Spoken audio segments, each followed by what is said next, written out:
Trump's long-standing criticism of NATO can be traced back several decades. In fact, he made similar claims during an appearance on Larry King Live in 1987. He has consistently expressed his belief that NATO and West Germany should bear a larger financial burden for the presence of U.S. troops. But before we go to the good stuff, please use some time to like this video and hit the subscribe button. Trump argued that the payments made by the United States to NATO were disproportionate compared to what other member countries contributed, which he deemed as ridiculous. His comments, both past and present, have caused significant concern among lawmakers on Capitol Hill.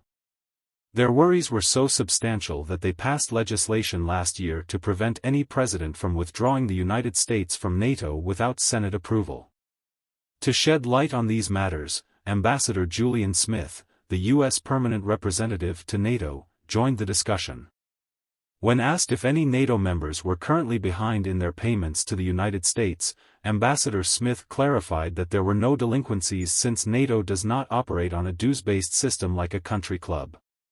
Instead, each member country commits to investing in their own national defense. In 2014, all NATO allies agreed to work toward spending 2% of their GDP on defense. Over the past 10 years, the majority of allies have made progress towards this target, with an increasing number approaching or meeting the 2% threshold. The upcoming NATO summit is expected to reveal even higher defense spending numbers.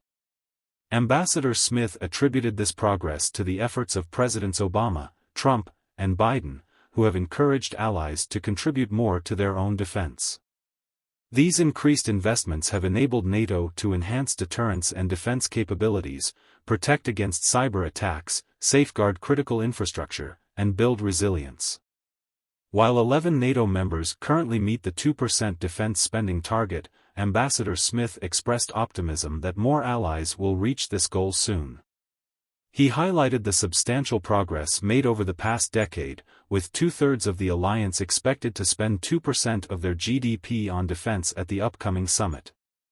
The ambassador emphasized the importance of alliances in strengthening national security and how they serve the interests of both the United States and its allies. He acknowledged that bipartisan support for NATO exists among the American public, with Democrats and Republicans in Congress consistently expressing their backing for the alliance. Ambassador Smith expressed confidence in the continued support from the American people and Congress, stating that alliances like NATO are a good investment and provide security to the United States and its allies. The interviewer then mentioned President Biden's commitment to alliances, which was well received by NATO allies. The ambassador emphasized that alliances have been a cornerstone of U.S. national security policy under both Democratic and Republican administrations for the past 7 decades. He expressed his belief that alliances make countries stronger and enable collaboration in protecting shared security interests. Ambassador Smith reassured his European and Canadian counterparts that there is strong bipartisan support for NATO among the American public and in Congress. He expressed confidence in the future of the alliance, despite questions from foreign officials regarding the possibility of Donald Trump being elected president again. In conclusion, Trump's criticism of NATO has a long history, and his concerns about financial contributions from member countries have driven discussions and legislative actions in the United States. However, Ambassador Smith highlighted the progress made by NATO allies in increasing their defense spending and reaffirmed the importance of alliances in enhancing security. He expressed confidence in the continued support for NATO among the American people and in Congress, emphasizing the bipartisan nature of this support.